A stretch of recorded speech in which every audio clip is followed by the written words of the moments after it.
Angle date सी, तो सबसे पहले ट्रायंगल ड्रॉ कर लेते हैं। एंगल सी जो है वो 90 डिग्री का एंगल है अकॉर्डिंग टू क्वेश्चन, और ए बी सी थीटा है, तो जो एंगल बी है उसे यहाँ ड्रॉ करेंगे ए बी सी, तो ये हो गया थीटा। अच्छा, यहाँ पे भी बी बना सकते, यहाँ जहाँ ए है वहाँ बी बना सकते हैं, कोई दिक्कत नहीं है, वहाँ थीटा ड्रॉ हो जाएगा। अब देखते हैं जो गिवन वैल्यूज़ हैं क्वेश्चन के according. A B equal to 29, A B 29, जो कर्ण है या फिर जो हाइपोटेनस है वो 29 यूनिट्स हैं, और जो बी सी है इस ट्राइंगल के अकॉर्डिंग जो बेस है वो 21 यूनिट्स है। तो सबसे पहले पाइथागोरस थ्योरम से ए सी फाइंड कर लेंगे। A B square equal to A C square plus B C square, यहाँ से A C square equal to हो जाएगा A B square minus B C square, A C equals to A B square minus B C square. इनकी values put कर देंगे। A C equal to A B की value है 29 का square minus B सी जो है वो है 21 का स्क्वायर। अब बहुत सारे बच्चे इसमें 29 का स्क्वायर निकालेंगे, फिर 21 का, फिर उसे घटाएंगे, फिर उसका स्क्वायर रूट निकालेंगे। इससे अच्छा है एक शॉर्टकट है जो हम यहाँ यूज़ कर सकते हैं, a square minus b square वाला फॉर्म बनना है। तो ये इसका फॉर्मूला होता है a plus b, a minus b, तो ए सी इजगस to 29 plus 21, a plus b, और 29 माइनस 21, ये हो जाएगा सिंपल 50 इंटू 8, 29 में से 21 जाएगा 8, 400, और 400 का जो स्क्वायर रूट होता है वो होता है 20। तो जो ए सी की वैल्यू आ गई वो आ गई 20।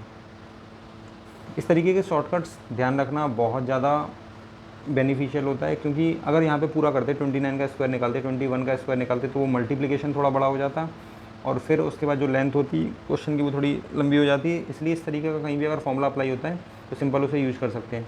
तो अब उसके बाद क्वेश्चन देखते हैं।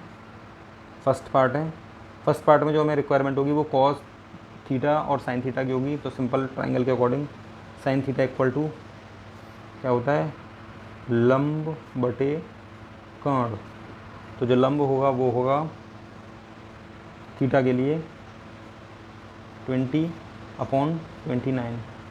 एक और सही बच्चे ध्यान से देख लें। और इसी तरीके से जो कॉस थीटा होगा वो होगा आधार बटे कर्ण 21/29। ठीक है, अब इन वैल्यूज़ को इस फॉर्मूले में रख देंगे। कॉज, मैं से यहाँ सॉल्व कर देता हूँ, cause square theta plus sign square theta. तो कॉस थीटा की वैल्यू थी 21/29, इसका स्क्वायर कर लेंगे, प्लस साइन थीटा की वैल्यू थी 20/29, इसका स्क्वायर कर लेंगे।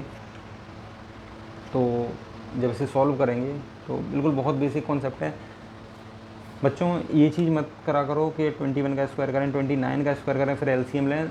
जितना ज़्यादा हो सके शॉर्ट ट्रिक्स यूज करेंगे तो क्वेश्चन बहुत इजीली कम लेंथ, मतलब ज़्यादा लेंथी नहीं होगा क्वेश्चन। 29 का स्क्वायर यहाँ एलसीएम आ जाएगा, 21 का स्क्वायर प्लस 20 का स्क्वायर। अब यहाँ ये square plus B square form बननी है, इसका कोई फॉर्मूला नहीं होता, तो सिंपल 21 का स्क्वायर कर लेंगे। 21 का स्क्वायर होता है 441, और 20 का स्क्वायर होता है 400/29 का स्क्वायर होता है 841। तो इसे सॉल्व करके 841 आएगा अपॉन 841, इसकी वैल्यू इसे सॉल्व करके आ जाएगा 1। अच्छा, एक चीज़ और जो यहाँ पे शॉर्ट ट्रिक है वो मैं बता दूँ आपको क्या होगी। सिंपल यहाँ देख सकते हैं 21 का स्क्वायर मतलब जो बेस है उसका स्क्वायर प्लस जो परपेंडिकुलर है या जो लंब है उसका स्क्वायर। तो हमें पता है इन दोनों का जो स्क्वायर होता है वो कर्ण 29 जो है उसके स्क्वायर के इक्वल आएगा। तो यहाँ ये फॉर्मूला भी लगा सकते थे हम। सिंपल, हमें ये पूरा करने की जरूरत नहीं है इतनी कैलकुलेशन। हम यहाँ पे ये चीज़ देख सकते हैं कि ये 21 जो है वो एक्चुअली क्या है, वो सिंपल BC है, प्लस और जो 20 है वो है AC।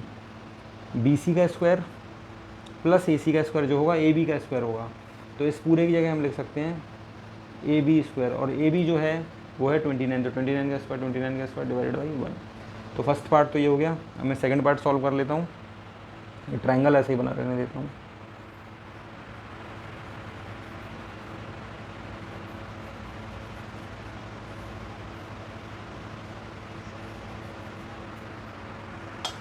जो सेकंड पार्ट है वो है cos square theta minus sign square theta. जो पहले प्लस था वो माइनस हो जाएगा, तो सिंपल मैं यहीं से कर लेता हूँ इसे। 21/29 का स्क्वायर, ये cos स्क्वायर थीटा की वैल्यू है, माइनस 20/29 स्क्वायर, ये है साइन स्क्वायर थीटा की वैल्यू। अब यहाँ जो एलसीएम आएगा 29 का square, 21 square minus 20 square, a square minus b square, simple formula a plus b और ए माइनस बी अपॉन 29 का स्क्वायर, ये एज इट इज ऐसी रहेगा।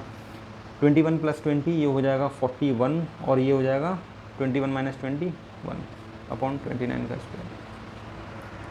तो जो ये फाइनली सॉल्व, अब इसमें और कुछ आगे सॉल्यूशन नहीं हो सकता, तो 29 का स्क्वायर लिख देंगे 841। तो सेकंड वाले पार्ट का जो आंसर है वो ये आएगा और फर्स्ट वाले पार्ट का आंसर ये आएगा। अच्छा, जो बच्चे थोड़ा एडवांस लेवल की ट्रिग्नोमेट्री जानते हैं उन बच्चों को पहले से ही पता होगा कि cos square theta plus sign square theta same angle के लिए, मैं फिर से रिपीट कर रहा हूँ, cos square theta plus sign square theta दोनों एंगल्स अगर सेम हैं तो थीटा की वैल्यू कुछ भी हो सकती है, वैल्यू हमेशा बनाएगी। इस आइडेंटिटी को हम आगे सॉल्व करके देखेंगे। Thank you, have a nice day.